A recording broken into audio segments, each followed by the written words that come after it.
ఈరోజు మూడో మార్గశిర లక్ష్మీవారం బట్టి అందుకని మహాలక్ష్మీదేవికి ఈ విధంగా పూజ చేసుకున్నాను. రెండో వారం నేను బకాయి పడ్డాను అనమాట. అందుకని ఆ వారం నైవేద్యాలు రెండో వారం మూడో వారం నైవేద్యాలు కూడా ఈరోజు మహాలక్ష్మీదేవికి సమర్పించుకున్నాను. రెండో వారం మా ఇంటి ఆనవాయితీ ప్రకారం అట్లు తిమ్మన నైవేద్యం పెట్టాలండి. మూడో వారం అప్పాలు పులిహార నైవేద్యం పెట్టాలి. ఈ విధంగా 2 వారాల పూజ ఈరోజు పూర్తి చేసుకుని కొబ్బరికాయ కొట్టుకున్నాను. పాలు తాంబూలం అన్నీ మహాలక్ష్మీదేవికి సమర్పించుకున్నాను.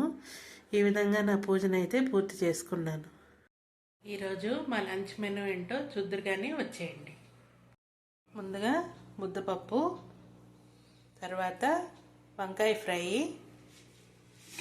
తర్వాత బచ్చల కూర ఆవు పులుసు పెట్టానండి.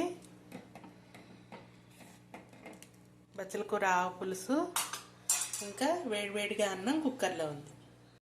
ఇదండి మా లంచ్ మెనూ ఈరోజు. మరి మీరేం వంటలు చేసుకున్నారు? భోజనాలు అయిపోయాయా? మార్గశిర లక్ష్మీవారం పూజలు చేసుకున్నారా? బాగా చేసుకున్నారని అనుకుంటున్నాను. నేను కూడా బాగా చేసుకున్నాను ఇవాళ పూజని. ఇదండి, చలి ఎక్కువగా ఉంది మా ఏరియాలో. మరి మీ ఏరియాలో చలి ఎలా ఉందో నాకు చెప్పండి. ఈ చిన్న షార్ట్ నచ్చితే కనుక నా ఛానల్ని లైక్ చేసి షేర్ చేసి సబ్స్క్రైబ్ చేసుకోండి. Thank you.